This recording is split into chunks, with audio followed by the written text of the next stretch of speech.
Good morning. If we could find our seats, we're going to get started. Show of hands, how many are visiting Interin Stadium, this beautiful arena, for the first time? Show of hands. Well, welcome. I love it here, and I would encourage everybody to come back for a match and support your Orlando Pride.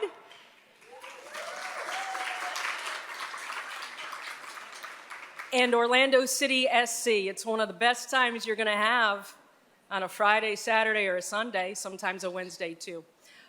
Thank you so much. Thank you so much for being here today. Thank you for joining us for the Historical Society of Central Florida's 7th annual Women's History Breakfast. My name's Jamie Say. I am the sports director for WKMG News 6.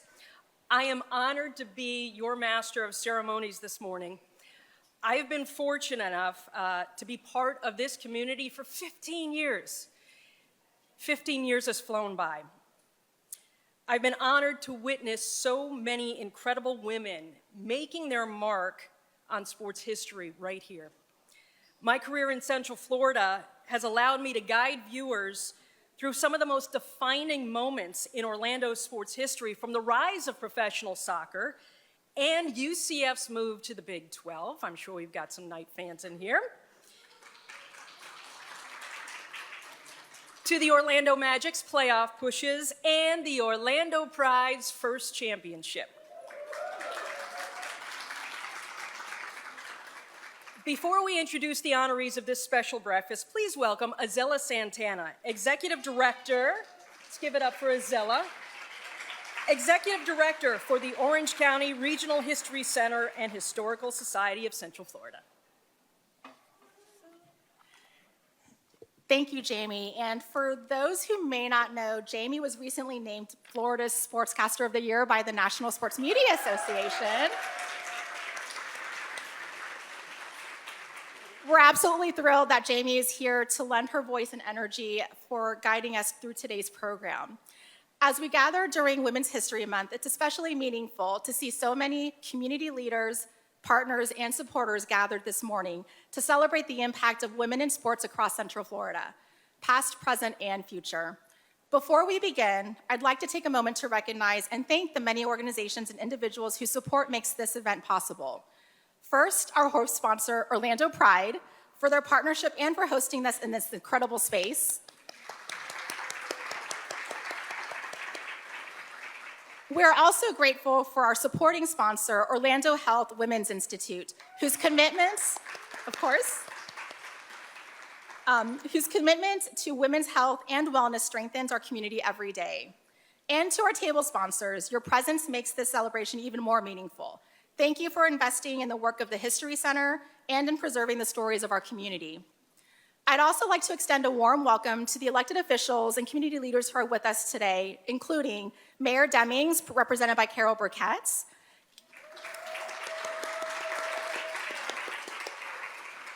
County Commissioners Maribel Gomez Cordero, Commissioner Myra Uribe, and Commissioner Nicole Wilson.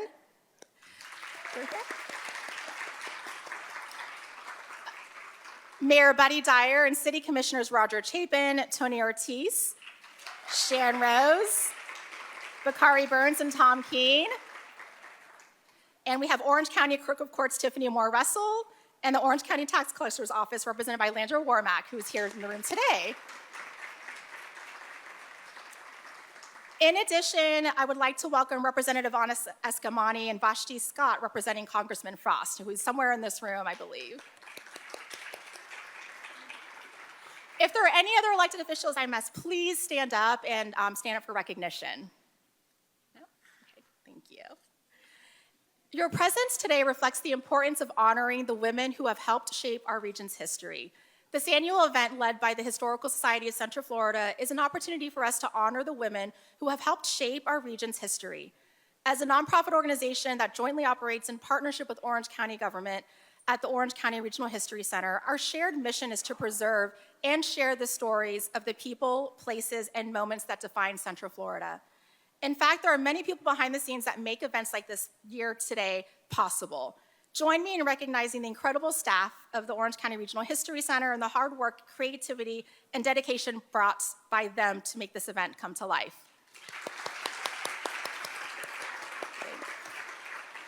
You'll see them around the back of the room, so definitely say hi. They are really the heart of the organization. And one of the things that I believe strongly at the History Center is that history is not just about the past. It's about recognizing the people who move our city forward.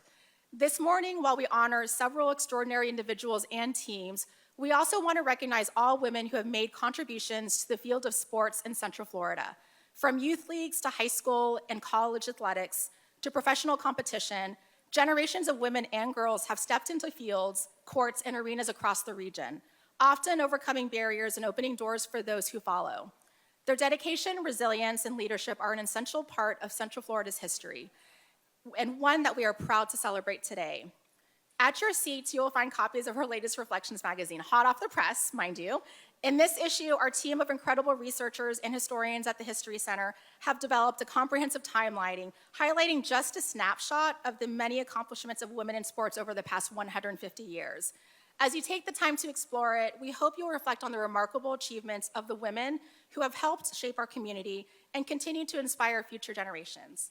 And now it's my pleasure to introduce someone whose leadership continues to elevate sports in our region. Please join me in welcoming our host sponsor representative, Jared Dillon, President of Business Operations for Orlando City SC, Orlando Pride, and Inter & Co Stadium. Jared, thank you for your partnership and helping to bring the celebration to life.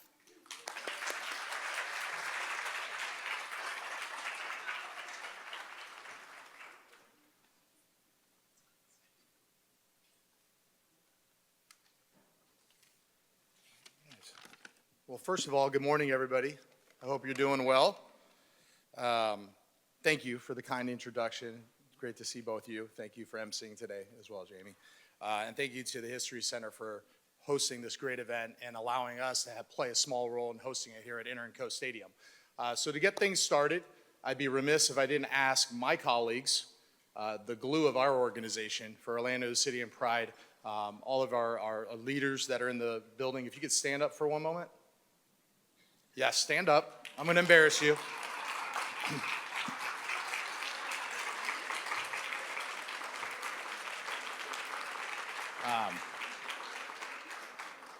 I don't always have the forum like this with such a distinguished room of elected officials and partners and leaders in our community to recognize the women in our organization at our club for Orlando City and Orlando Pride that are making everything work. I appreciate you all so much. Very privileged and blessed to work alongside you every single day. We know how we feel about each other, and I just want you guys to know in front of everybody how much we appreciate you and that we would not be able to do what we do as clubs without you. So thank you.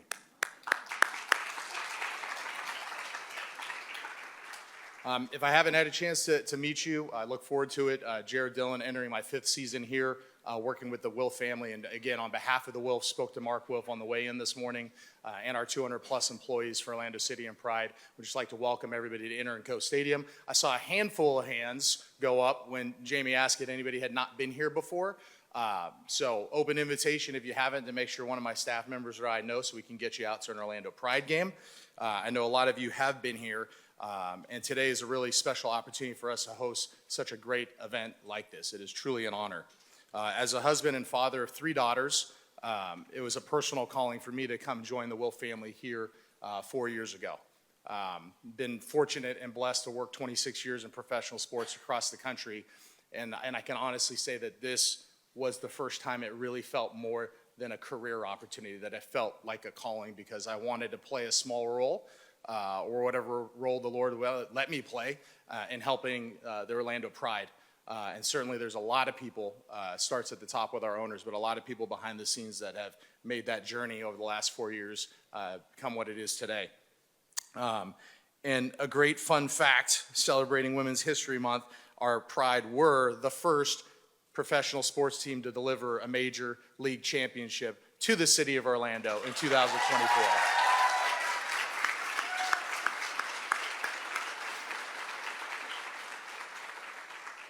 I'd be remiss if I didn't thank our partners sitting right in front of me at Orlando Health, Ultima and the whole team and everybody that we get a chance to work with there.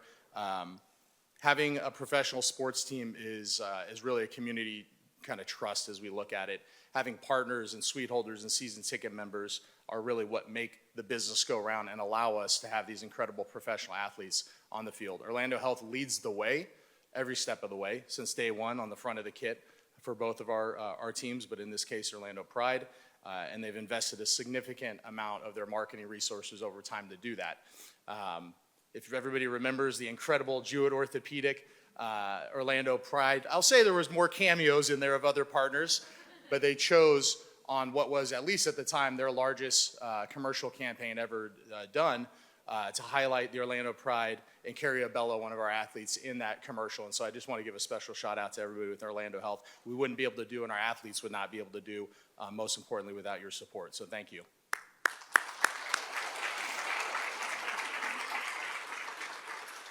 And if that wasn't enough of the plug for the Pride, again, I invite you to come back and come out and see a match in person.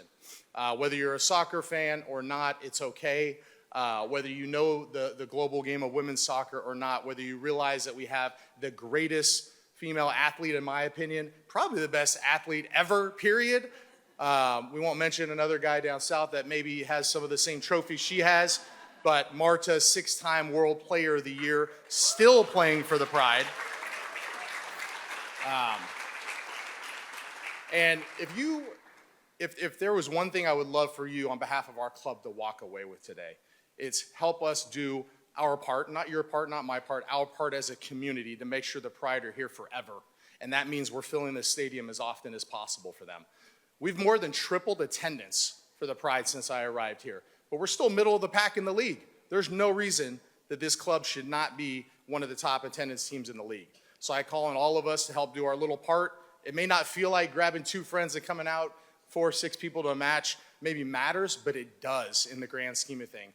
And most importantly, having you evangelize and talk about the Pride when you have that opportunity in the rooms that you sit in the people that you can affect change with. Please, I implore you to help us continue that message so that we have these incredible athletes here forever. Sound good? Is that fair? All right. And we have a lot of elected officials in the room, and I won't go through the entire list to call everybody out because, one, they've already been introduced. 2, they all support City and Pride. But in particular, Mayor Dyer and Susie Dyer, they're here at every single match, hosting people, making sure that the vision of the Pride is seen because it is such an important part for the city of Orlando and Orange County. And I want to thank you both personally, as well as all of our elected officials over my short tenure here have been nothing but supportive of the growth of the Orlando Pride. So thank you very much. All right. And I didn't even start shining a light on my quote-unquote former colleague, Kay Rollins. I don't know if everybody knows Kay, and you know she's going to be honored today, but Kay actually just retired, 2 weeks ago? 2 weeks ago. We would not be here in this stadium. I can say that for a fact, if not for Kay Rollins and her vision of coming here, in 2009, technically, I guess, first season in 2010 with Orlando City, and then starting the Pride a few years later. So Kay, you're gonna have a lot of shine on you today, but I wanted to give you a little bit too. We love you. We already missed you, and it's only been 2 weeks.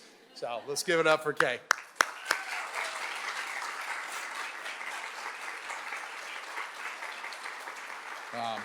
And to all of our amazing honorees, thank you.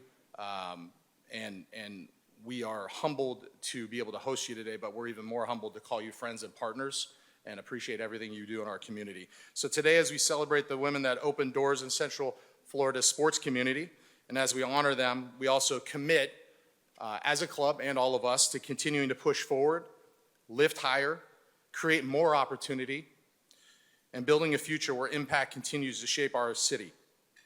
As I look around and I think about my 3 little girls at home and another little girl that I'm sitting with at the table, I see the future of our city, not just our club, and I couldn't be more honored to be up here to represent Orlando City and Orlando Pride today.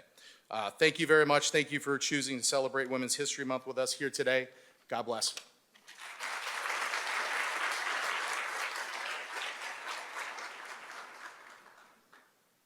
Hello. I'm Orange County Mayor Jerry Demings. It is my pleasure to welcome you to the 2026 Historical Society of Central Florida Annual Women's History Month Breakfast. This breakfast is a celebration of women in sports, and we appreciate the Orlando Pride for hosting today's event.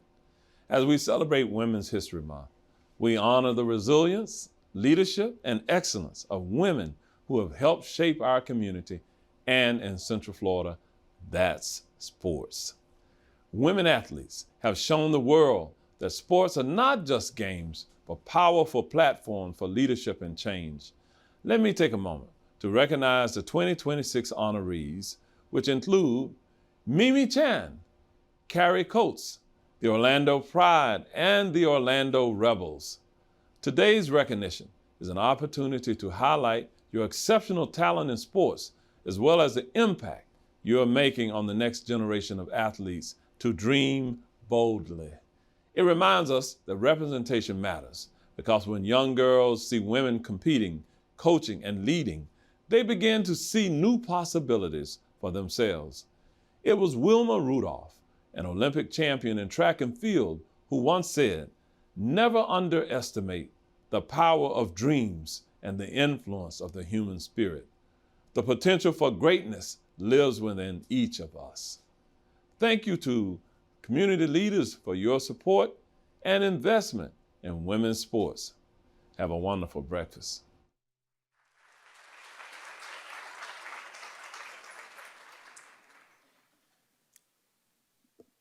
Thank you, Mayor Demings.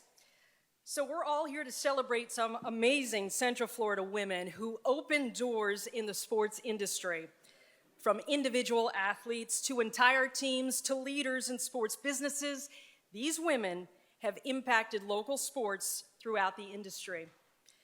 Each of the women being honored today have recorded oral histories with the History Center, preserving their stories for future sports fans and researchers. Their oral histories served as the inspiration for our theme of our breakfast this year. Part of the History Center's mission is preserve and share the history of Central Florida, and that is exactly what we are doing here today. In sharing their stories, we honor the resilience of these power players, reflect on their lasting impact, and continue the journey toward greater representation and leadership in sports. So let's get started with our first honoree. To become skilled in a martial art requires intense effort and patience, but to become a true leader in a given discipline, someone that practitioners look to as both a teacher and as an example of how to carry the time-honored lessons into everyday life, takes a level of passion that is extremely rare. As a Kung Fu master,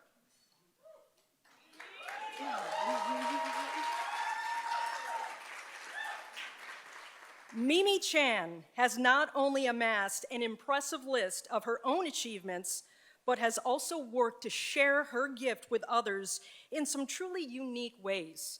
Mimi was born in Boston, and from the very beginning, Kung Fu was a significant part of her life. Her father, Great Grandmaster Pui Chan, relocated his family to Central Florida in 1980 and established the first Kung Fu temple of its kind in the United States right here in Orlando, the Wa Lam Temple. It was there that Mimi began participating in classes at just 3 years old. And by 12, she was teaching those classes. Though she already knew Kung Fu was something she possessed exceptional talent for, it was at age 16 that she decided that it was the path she would follow into adulthood. Mimi went on to win her first grand championship title at the age of 17 and has been undefeated in her competitive career.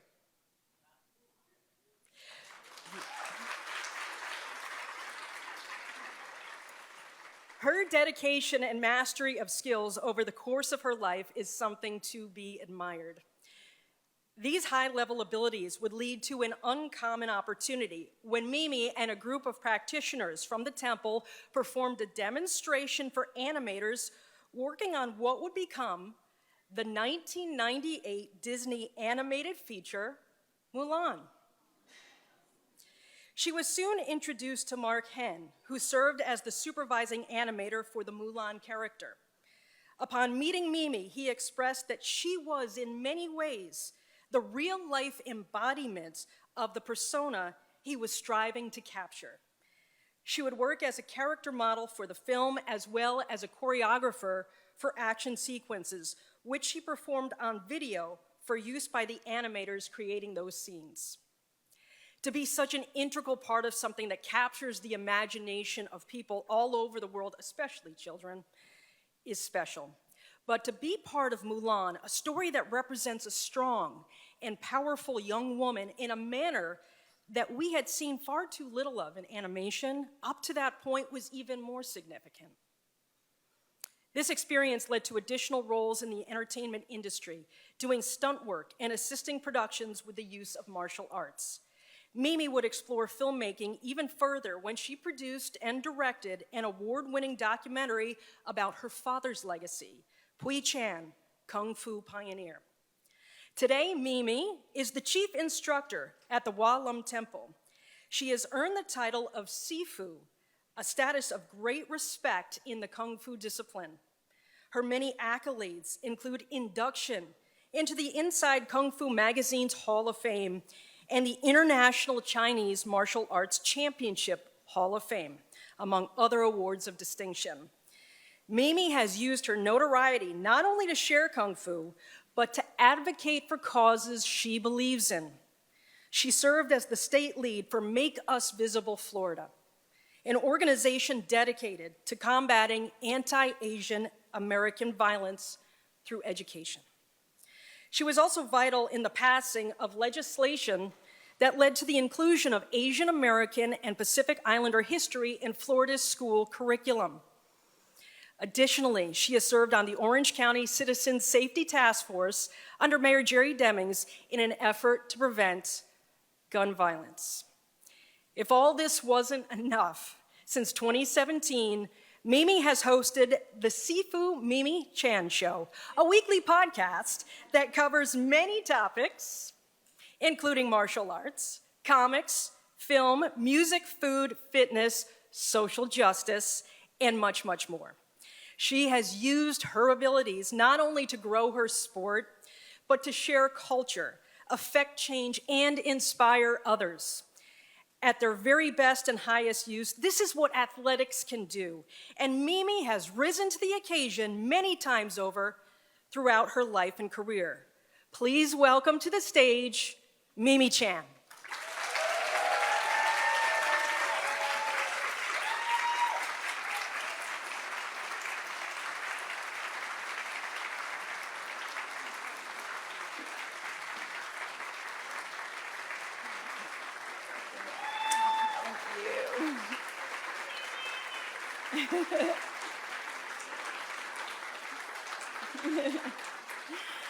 Thank you so much.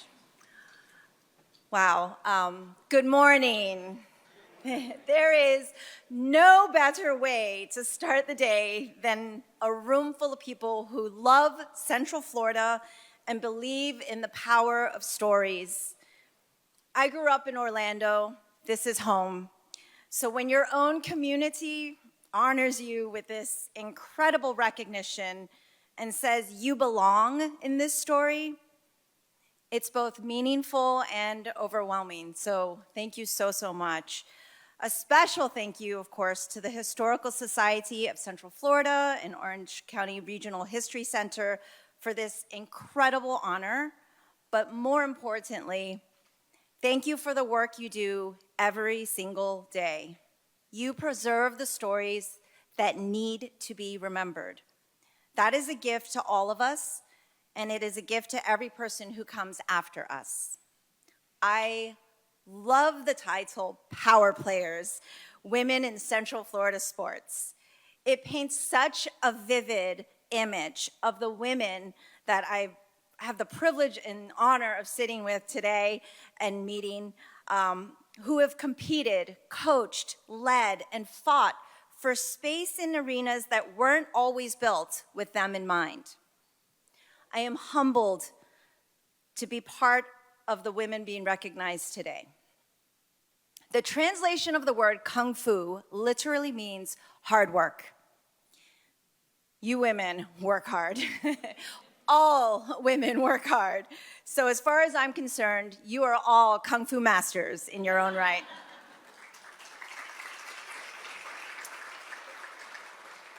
History is proof, and it's survival.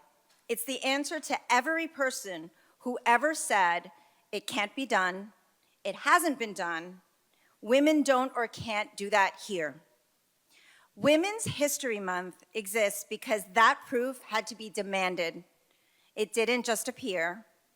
So when a young girl walks into a museum or room and sees a woman from right here in Central Florida, not only will she feel inspired to dream bigger, but she will feel certain.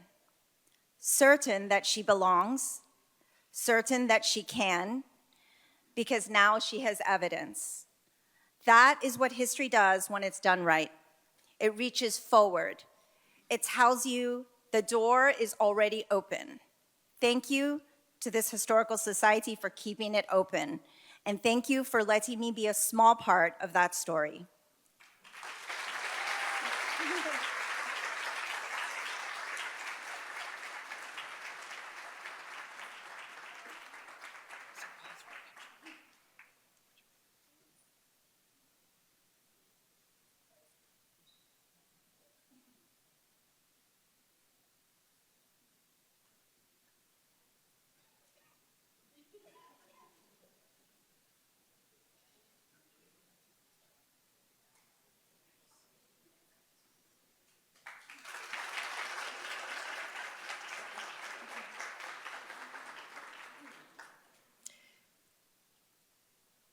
Is it okay to say badass?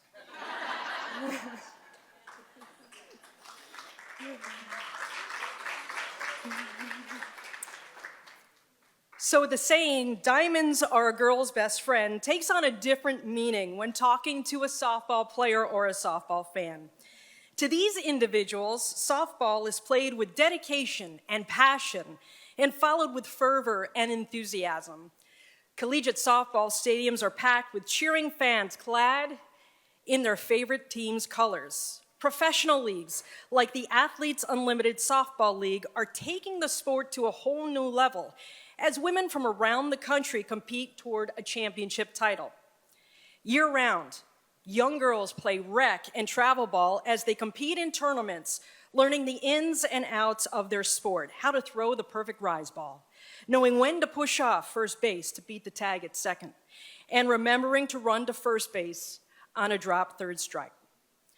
All these present-day scenarios would not be possible without the tenacity, grit, commitment, and pure love of the sport that Marge Ricker and members of the Orlando Rebels displayed during softball's early years as a women's competitive amateur sport.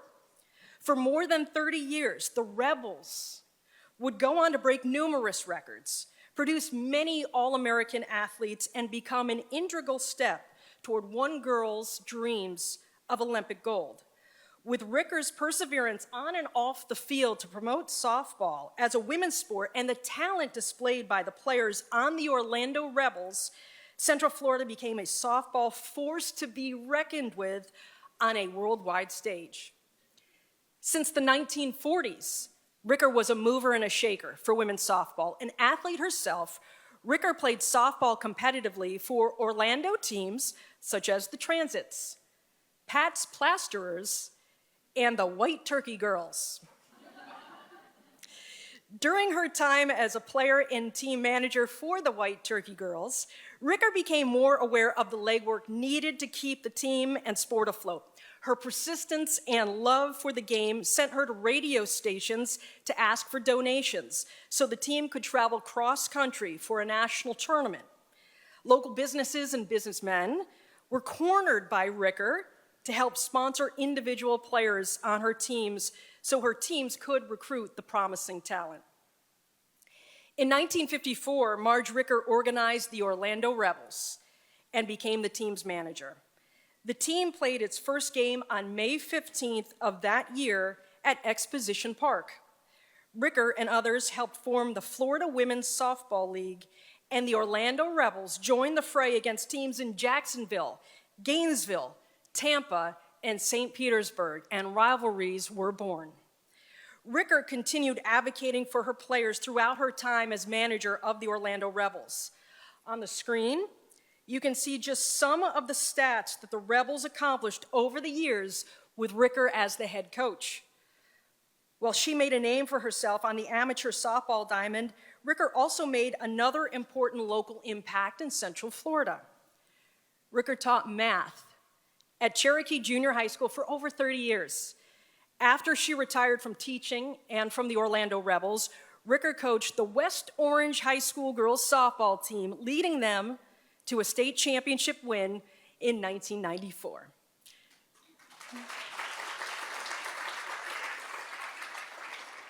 So we are so honored to have one of the Orlando Rebels players here with us today.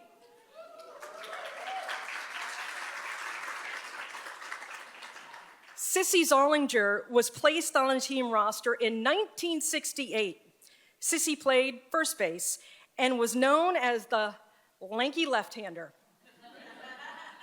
who showcased slick fielding and superior glove work. On behalf of all female athletes and fans alike, thank you, Marge, thank you, Sissy, and all the women who played for the Orlando Rebels. Your impact on the sport and its athletes extends to the Central Florida area and beyond. Thank you for swinging for the fences and showing everyone they wish they could throw like a girl. Sissy, please join me on stage to accept this honor.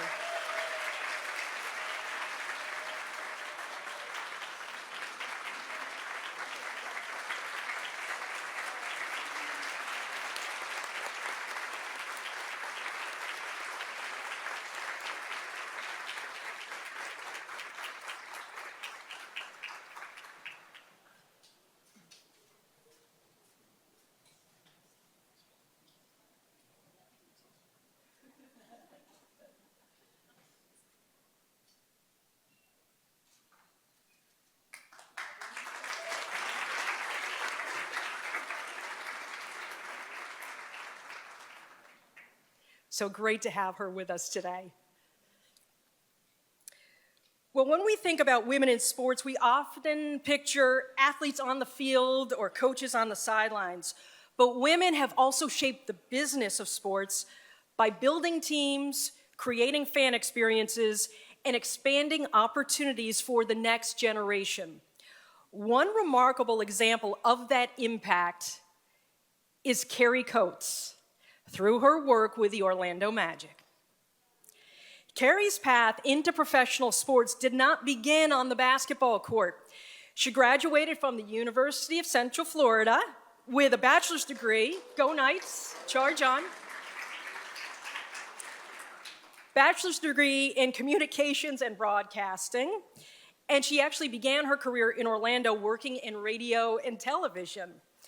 While working as a news anchor, she encountered a reality many women have faced: pay inequality based on gender. Rather than accept it, though, Carrie chose a different path and left broadcasting to pursue new opportunities. She soon joined the Orlando Chamber of Commerce, where she worked on community programs. It was there where she met Pat Williams, who was leading the effort to bring an NBA franchise to Orlando. The city didn't yet have a professional sports team, and Williams needed help getting the community excited about the idea. Carrie became part of that effort, later continuing the work in a public relations role with the agency Young and Rubicam. There she helped develop the branding and marketing for what would become our Orlando Magic. Her passion for the project quickly became clear. So clear, in fact, that Pat Williams asked her to join the Magic organization itself. Carrie initially hesitated. After all, she didn't know much about basketball. But Pat believed her skills in community engagement and marketing were exactly what the new franchise needed. She accepted the challenge and became one of the first employees of the Orlando Magic. Launching a new professional team is no easy task. Carrie helped build the organization from the ground up and saw the Magic through their very first season. Like many expansion teams, that first season was a tough one. 18 wins, 64 losses. But Carrie understood something important. Even when the scoreboard is not in your favor, the fan experience can still be unforgettable. She took charge of in-game entertainment and completely reimagined what attending an NBA game could be. Instead of the standard organ music during timeouts and simple halftime breaks, Carrie introduced crowd contests, giveaways, performers, and elaborate halftime shows, turning the game into a full entertainment experience. It was a natural fit for a city like Orlando, known for its tourism and world-class entertainment. What started as a creative solution quickly became the model. The approach was so successful that it caught the attention of the NBA itself, and soon teams across the league began incorporating similar in-game entertainment. Today, that energy and spectacle are simply part of what we expect at professional basketball games, and Carrie Coates helped pioneer it. Because of her creative success in her career, she was awarded the UCF Distinguished Alumni Award in 1994, the highest honor UCF alumni bestows on a graduate. But her commitment to growing sports did not stop with the Magic.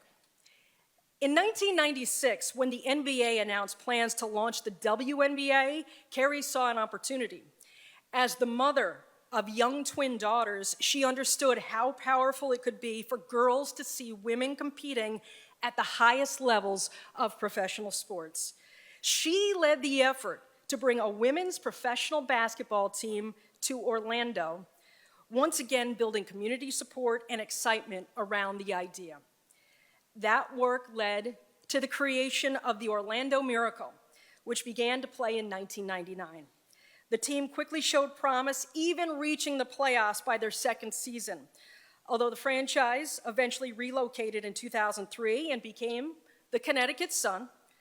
The opportunity for a women's professional team in Orlando existed because of Carrie's vision and her leadership. By the time she left the Orlando Magic that same year in 2003, Carrie had spent 16 years with the organization and had risen to become executive vice president, one of the highest-ranking women in professional sports at the time. And of course she didn't stop there, because Carrie doesn't stop. Carrie went on to earn an MBA from Duke University and continued her career in executive leadership, philanthropy, and education. She has shared her expertise with students at the Crummer Graduate School of Business at Rollins College and the DeVos Sport Management Program, and continues to mentor leaders at the Ascendo Leadership Advisory Group, which she co-founded in 2015. Carrie Coates helped shape the Orlando Magic, influenced how fans experience NBA games, and played a key role in bringing women's professional basketball to Orlando. Her career is a powerful reminder that the world of sports is built not only by the athletes who we cheer for, but also by the visionary leaders behind the scenes. And perhaps the most inspiring part of her story is this. Carrie once hesitated to join the Magic because she didn't know much about basketball. But with vision, determination, and creativity, she went on to become one of the most influential women in the business of sports. Carrie, please join me on the stage.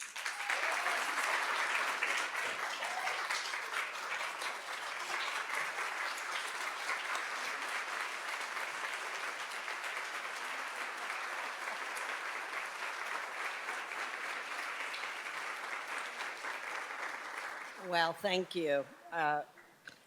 Boy, that's a walk down memory lane. And it feels like it was like 2 years ago, you know. But thank you so much for the recognition. What a wonderful ride it was, and I do have incredible memories. And The facts are, when Pat Williams, God rest his soul, who passed away a couple of years ago, Pat and I still had lunch every month. He was a mentor of mine forever. When he said, you got to come do this, you got to come join me and be part of the team, be part of the staff. I said, Pat, I've never been to an NBA game in my life. What in the world do I know about that? And he said, details, details. Stick with me. And I did, and it turned out to be, he actually saw something in me that I didn't even see in myself. And I think that's a leadership lesson that I've remembered all these years. But I have to tell you, I'm honored. I feel like I'm not worthy. Of course, I know the Orlando Pride.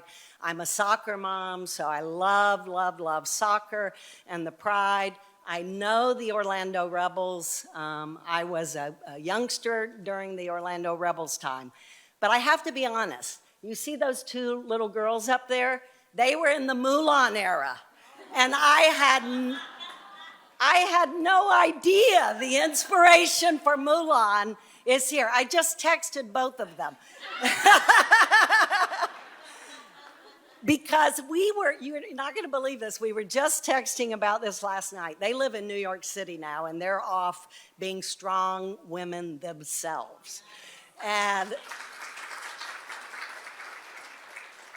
we were reminiscing in our group text last night, and they were talking about a reboot for Hannah Montana or something.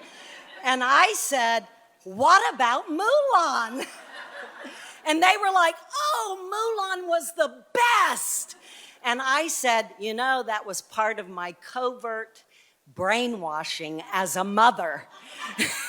For you to see strong women on the screen. So,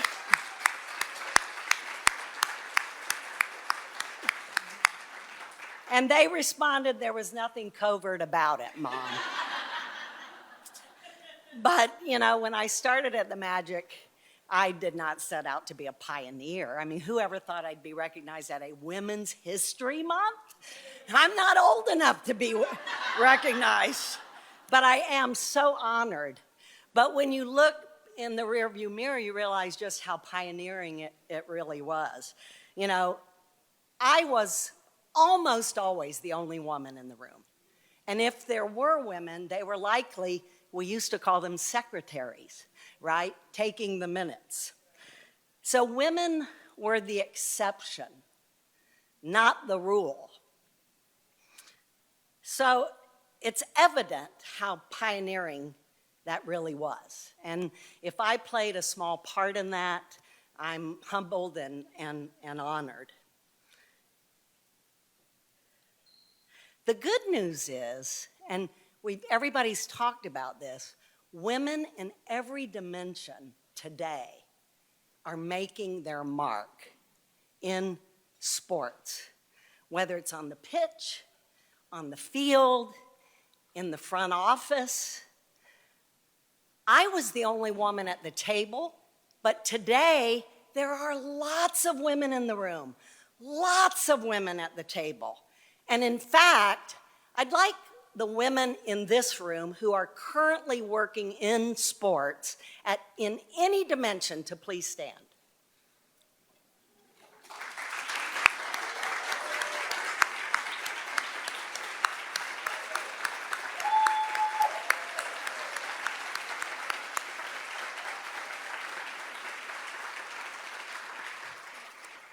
These are the women who are not only in the room at the table, but they have the opportunity to define the table.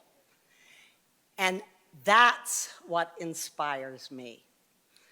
So, these kinds of events, to look back at history, to see people that open the door, I hope serves as a source of inspiration for all of you to keep that foot on the pedal.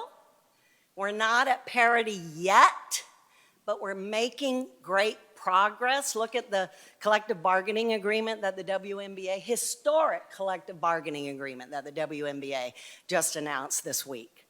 We're making significant progress, so keep that foot on the pedal and keep women's at the forefront. Looking backward is great, but looking forward is where we will all be inspired. So congratulations to all of you. Thank you.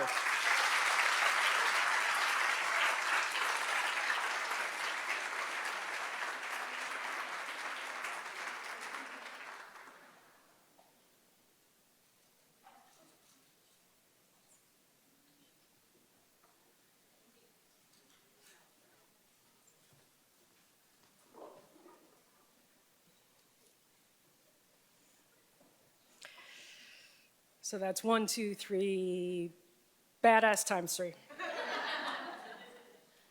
Got one more. The roots of women's soccer run deep here in Central Florida. In 1981, the UCF women's soccer team was first established and quickly rose to prominence as formidable competition to the elite soccer schools in the country. In just their second season, the Knights would reach the championship match of the first ever NCAA women's soccer tournament, which was hosted right here in Orlando. In 1985, the inaugural U.S. women's national team would have 3 players on its roster representing UCF. The storied club would later go on to win the first FIFA Women's World Cup in 1991 and the first Olympic gold medal for women's soccer in 1996. In fact, the national team trained for those Olympic Games here locally and played their historic first match in the tournament at the Citrus Bowl, now Camping World Stadium.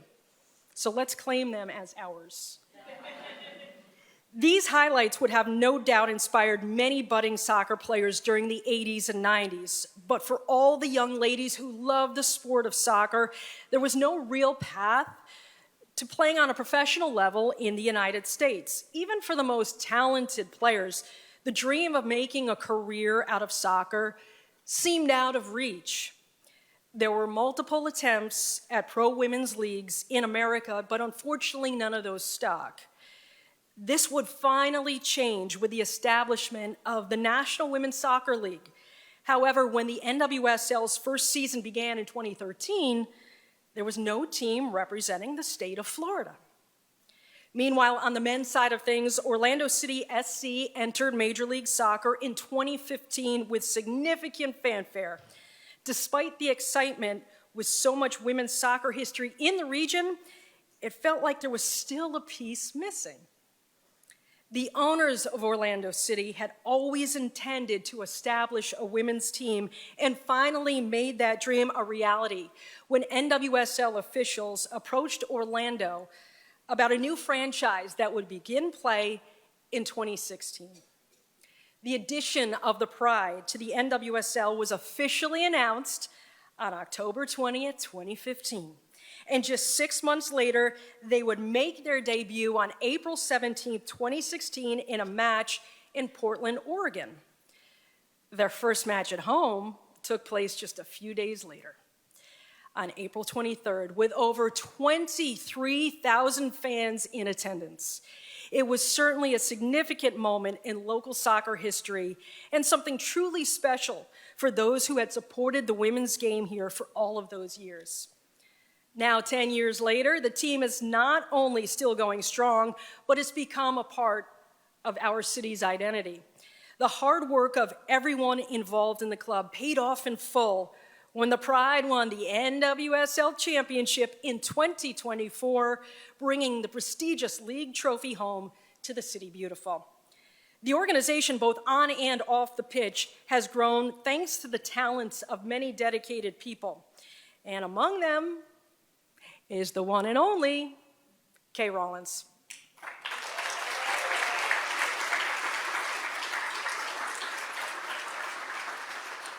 Who has been there since the very beginning. During her childhood in Stoke-on-Trent in the United Kingdom, Kay was enamored with sports. She grew up supporting her hometown team, Stoke City Football Club, was an athlete herself, participating in field hockey, netball, track, and swimming.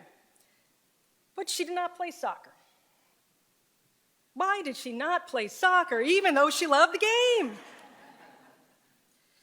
Reason why is because, in her own words, when she was growing up, it was considered a boys' sport. As a founder of both the Pride and Orlando City, Kay has worn many hats for the two clubs, most recently serving as senior vice president and club ambassador. She has always championed a community-minded approach that has helped build the team's loyal fan base throughout Central Florida. Kay's enthusiasm for the teams and for this city is just infectious, and her involvement since the inception of the Pride has given the club a sense of continuity during a history that now spans a full decade. Today, young people are growing up watching women compete on the biggest stages in sports, which includes the NWSL.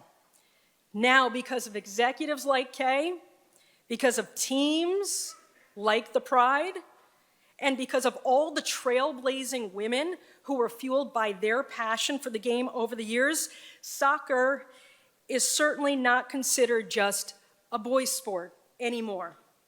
Please welcome Kay Rollins to accept this honor on behalf of the Orlando Pride.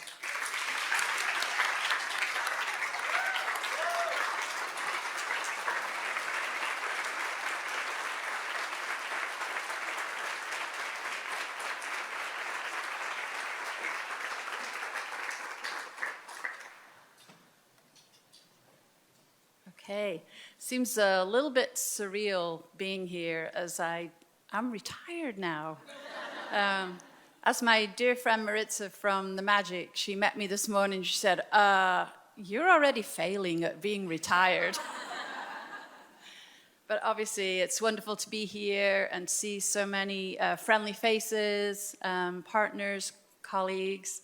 And I think, I stand here as someone as a testament to dreams do come true.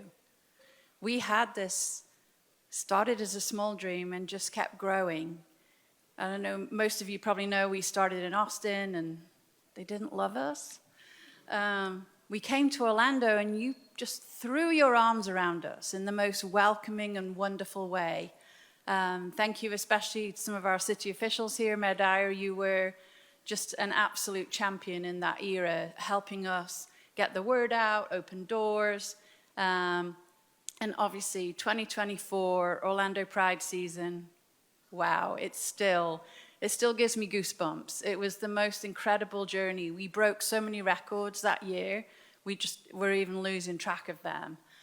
So what I would say to all of you is come to games, bring your friends to games. We have the GOAT. If you haven't seen Marta play, you are missing out. She is the most incredible player. She's 40, not retired. And so please come and see her, support these women who fight day in and day out. It's better now than it was when we first started the team, but there's still a long way to go. But all of these women in this room, keep going, keep doing what you're doing, keep showing up, and make a space at the table for someone else. Bring someone else along with you. And see you at the Pride Games.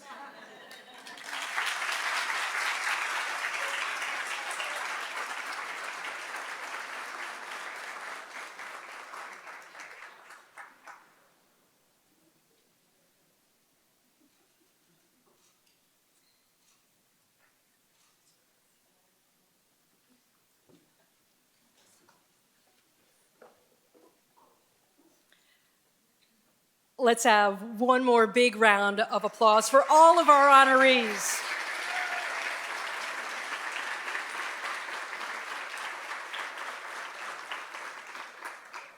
So inspiring, so inspiring. Well, since serving as mayor since 2003, Buddy Dyer has been focused on making the promise of Orlando, ensuring a great quality of life for residents and expanding opportunity for all, a reality. Although we don't have enough time to talk about his many accomplishments, One of his most notable achievements has been increasing partnerships that have led to Orlando being recognized as the nation's premier sports event destination.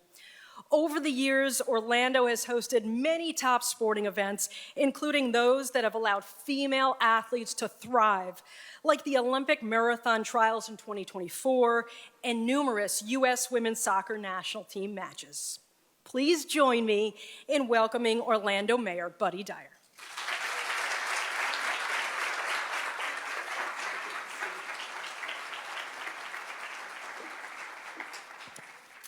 Thank you, Jamie. It is awesome to see everybody here this morning. So many great community leaders and partners to celebrate Women's History Month. I am happy to be joined by my wife, Susie, and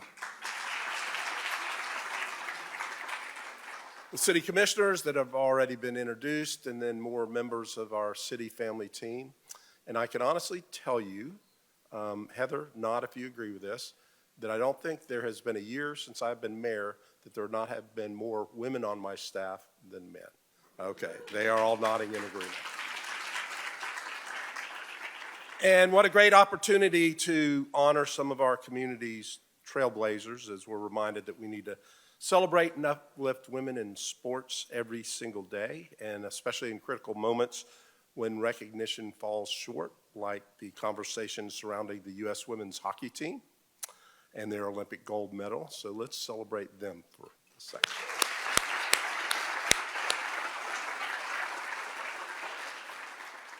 Okay, one of the things that I've learned, generally I always go first in speaking, so it doesn't already get said before I say it. So Jared said pretty much everything that is in my thing, Jared, so I'll get on to you later about that.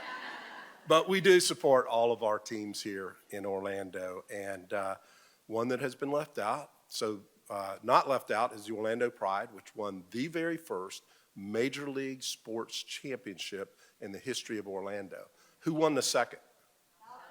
Valkyries. So we have two to our name, and they are both women's sports. So this morning's honorees, Mimi, in addition to being a martial arts champion, played a big role in ensuring that Orlando remains inclusive to all. Thank you for that. Carrie Coates, who I have been fortunate to know since we were classmates in middle school. So think about that for a second. Carrie said that she's too young or not old enough to be part of this award, so she is the same age as I am. So you can. She always says she's 5 years younger than I am, but in fact, we were classmates. I was a prodigy. That's right. And she was on a show called PM Magazine. Does anybody remember that? Okay. But she paved the way for other women to work in sports, and that's probably one of her most important accomplishments. Orlando Rebels, I remember them as well, fantastic, and the Orlando Pride represented by Kay. Kay, as you know, recently announced her retirement, although I guess she is failing at that. But she has been steadfast for us ever since she joined our community, and our staff at City Hall will always be grateful, Kay, for the resources and support that Orlando City and the Orlando Pride gave to us after the Pulse tragedy, so thank you for that.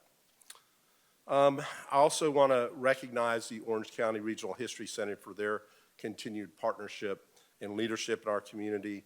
They are sharing Orlando's history and ensuring that stories of those who shaped our city, who are much older than Carrie and I, are passed on for future generations. So thank you for being here. Thank you for supporting one another. And I just want to mention one other thing. I am very excited for one more person that will be on the podium in a few minutes, and that is Kamara Gaither. She is our new poet laureate, and when I say new, 6 months, so she's new to the job at doing a fantastic job. So welcome her when she comes to the podium. Thank you.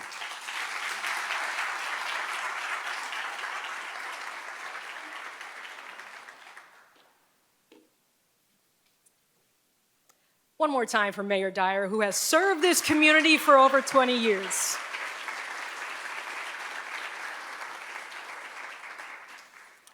So we are here this morning to not only honor the incredible work of our power players in Central Florida sports, but we're also here to recognize the Historical Society's Her Story internship.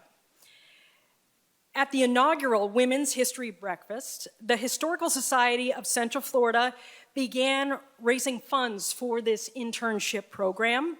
Here to tell us more about these efforts is Lyman Brody, board member of the Historical Society of Central Florida.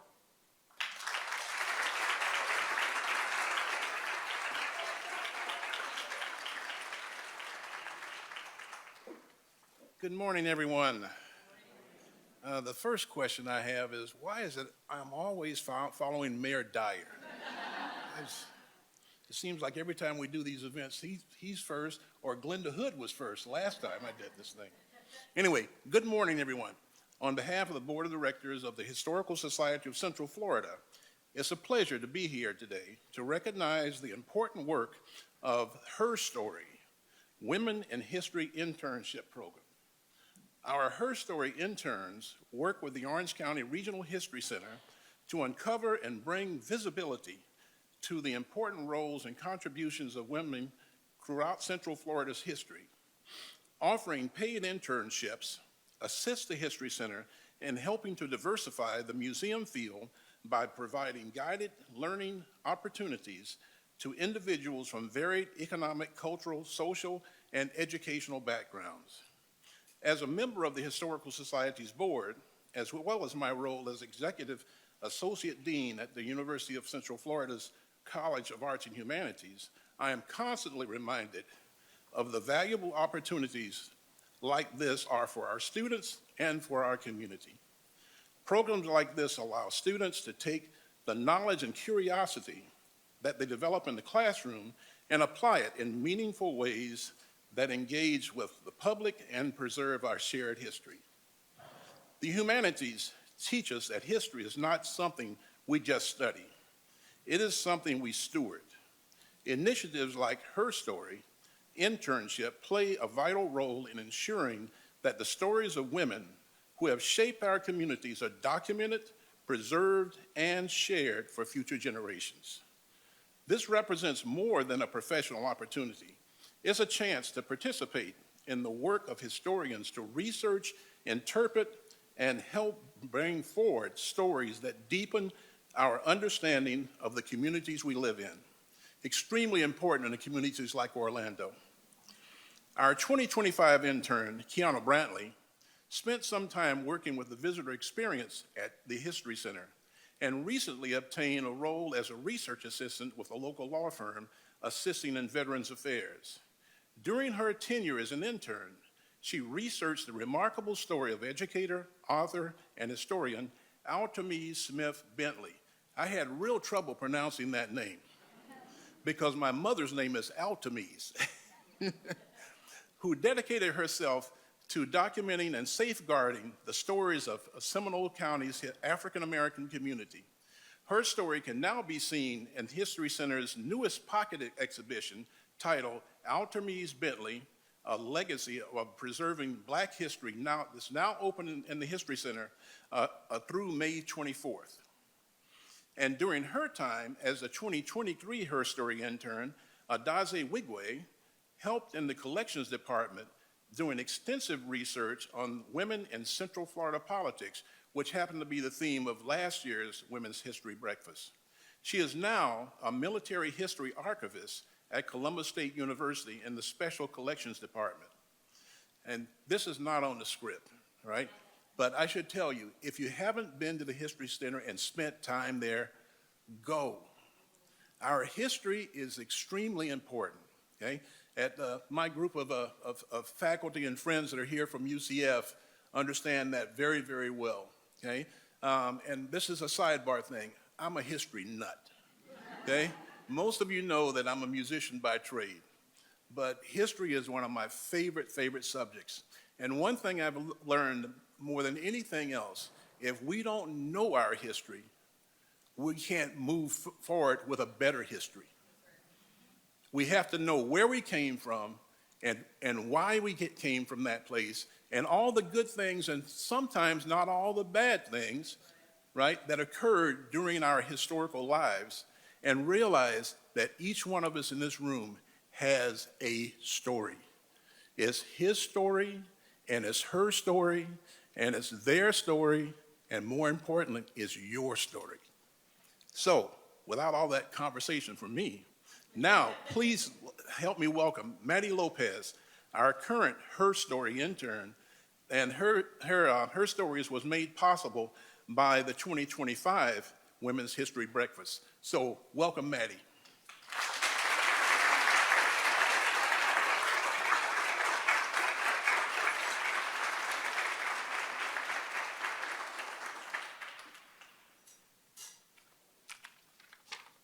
Okay, let me do this first so I have my notes. Good morning, everyone. My name is Maddie Lopez, and I'm the current Her Story intern here at the Orange County History Center. I'm a junior at the University of Central Florida, majoring in elementary education and minoring in nonprofit management.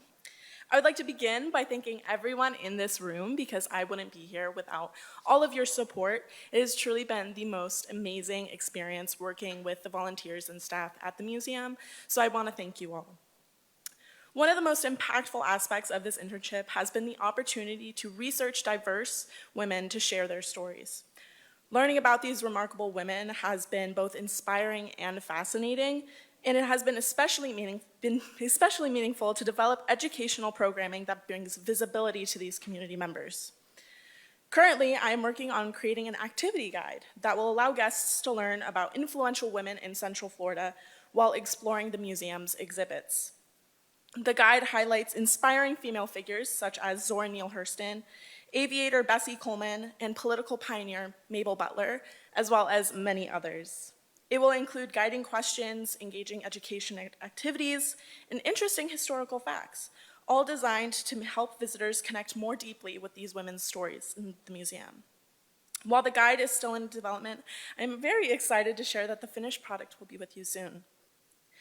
Another wonderful opportunity I've had during this internship is working along the education staff to assist with school field trips. As an Orlando native myself, I remember taking my own field trip to the History Center in elementary school. I remember making butter in the activity room, exploring the exhibits, and learning more about the history of my own hometown. This trip has stayed with me for years, and I believe truly that it was one of the most formative moments in my life to make sure that I wanted to be an educator. Being able to help create similar experiences for students coming in for field trips has been such an incredible full circle moment, and I am incredibly grateful for the experience of supporting these young learners to see firsthand the impact the community-based education can have. Experiences like this can help spark curiosity, deepen understanding, and make history feel accessible to everyone. Opportunities like this, again, would not be possible without the support of everyone in this room. I hope to use this experience to learn from museum professionals and build skills to become a museum educator of myself. Thank you again for allowing me to be a part of this work and helping me continue to grow in this field that I am so passionate about. Thank you.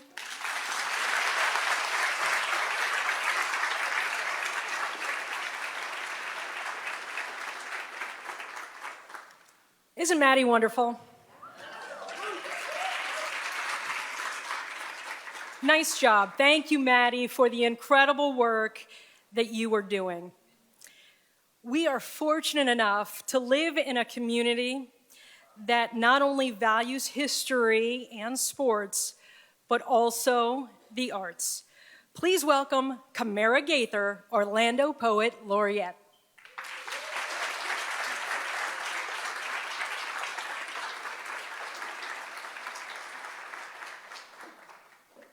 Good morning.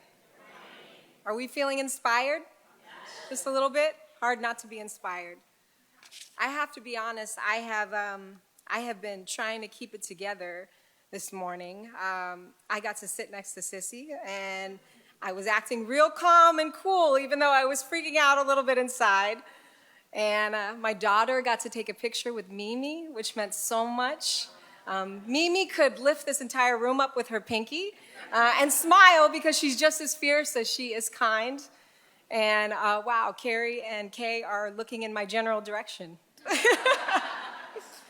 So this is an exciting morning. I'm going to read a poem because that's what I'm here to do instead of fangirl. So this poem is dedicated to our distinguished honorees and also women and their contributions in general.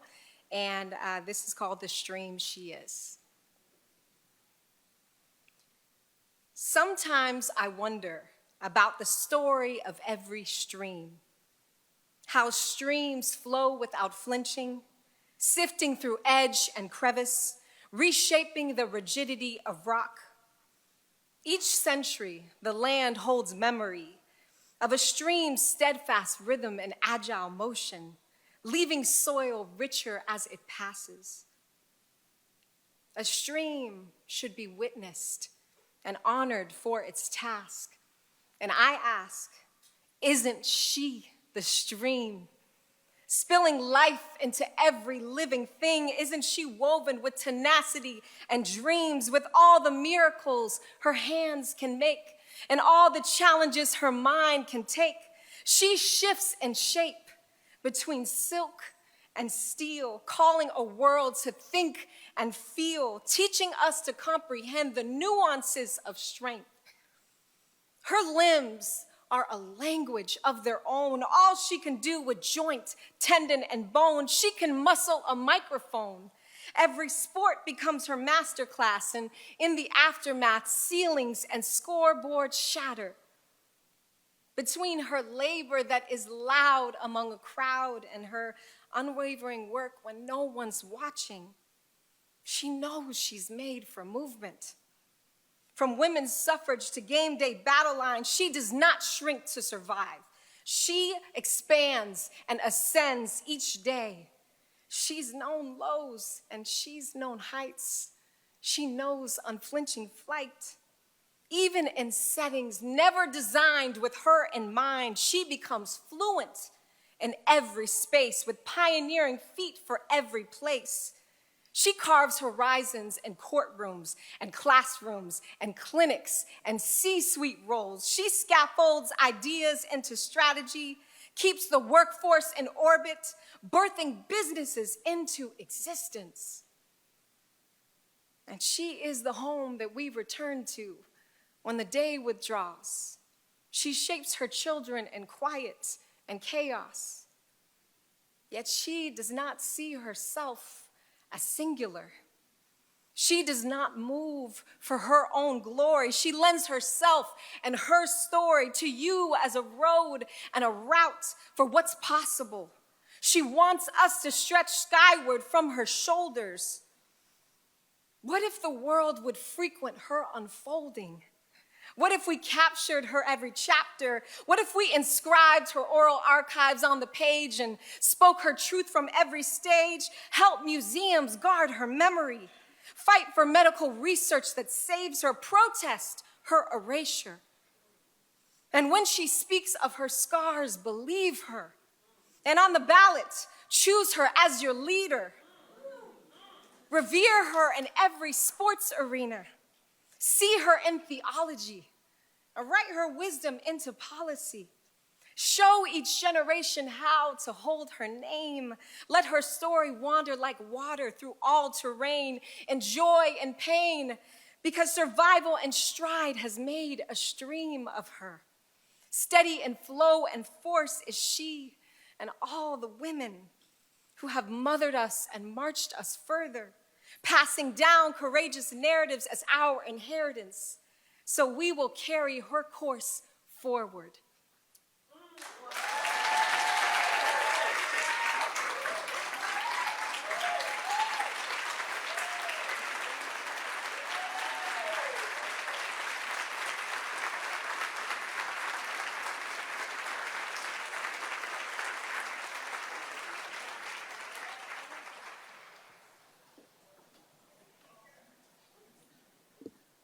Wow, that was pretty amazing. Thank you for your inspiring words, Kamara. Let's give her another round of applause.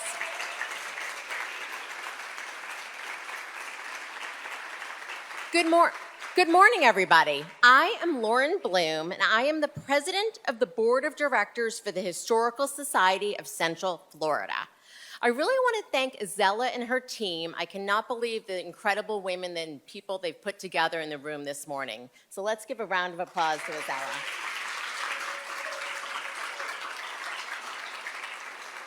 I also want to acknowledge and thank both my fellow board members as well as past board members who are in the room. Can you all stand for a moment and be acknowledged? Anyone who's a current or past board member.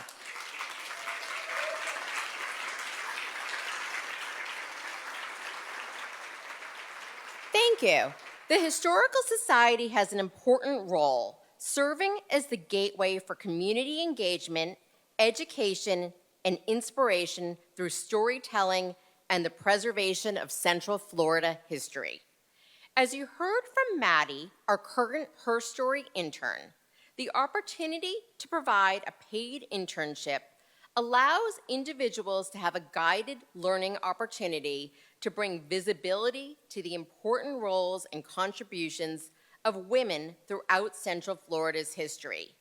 Thank you to Marsha Hope Goodwin and Rachel Allen for creating this internship funded in honor of their mothers, Jean Edge Evans and Bickley Wilson, and for whom they were the inspiration for this important work. So thank you again to Rachel, Marsha, and Bickley, who are here today.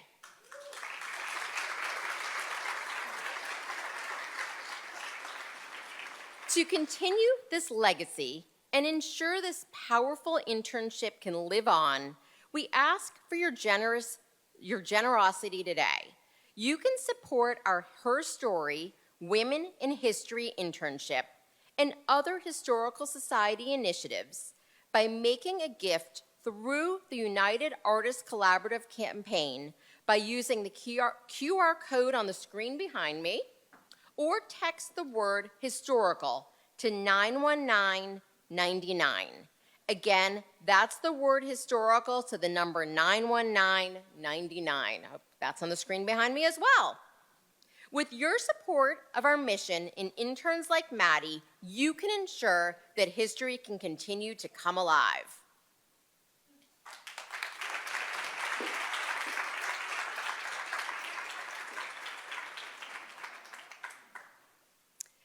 Thank you, Lauren, and thank you all again for spending your morning with us and helping us honor such incredible women in Central Florida sports history. Thank you to our honorees for opening doors in the sports industry.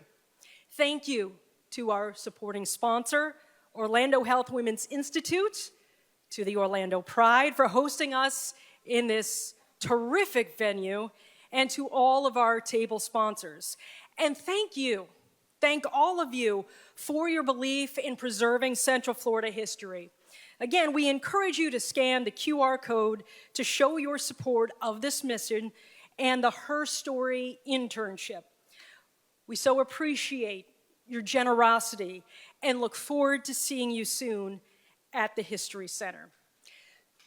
Before I let you go,